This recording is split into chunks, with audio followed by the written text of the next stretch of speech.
Chains of the Past, a story of the slave trade in Nigeria.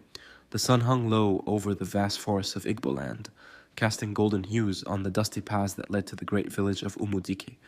The year was 1785, a time when the Atlantic slave trade had tightened its grip on the coasts of West Africa. In the heart of the village, a young boy named Obinna played under the watchful eyes of his mother, Neka.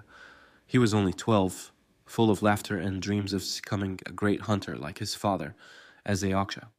But beyond the lush forests and rich culture of the Igbo people, danger lurked in the shadows.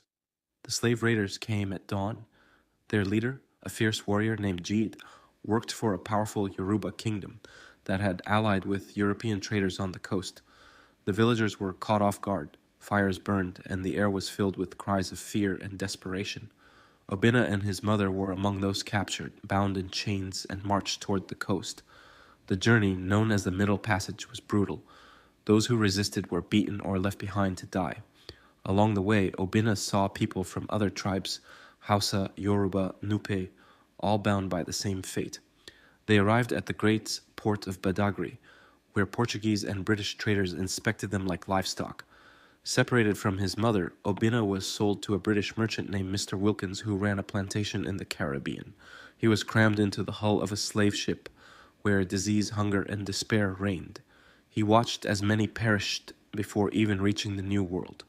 Years passed, and Obinna grew into a strong man, but the scars of his past never faded. He longed for his homeland, his mother's voice, and the smell of the rain-soaked earth in Igboland.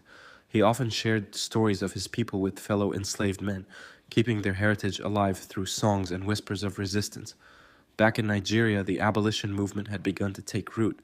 By the mid-19th century, the British outlawed the transatlantic slave trade, and freedom became a possibility for many. Some former slaves returned home, but for most, like Obinna, home was now a distant memory lost to time and history. The story of Obinna is the story of millions, men, women, and children taken from their lands, forced into suffering, but never truly broken.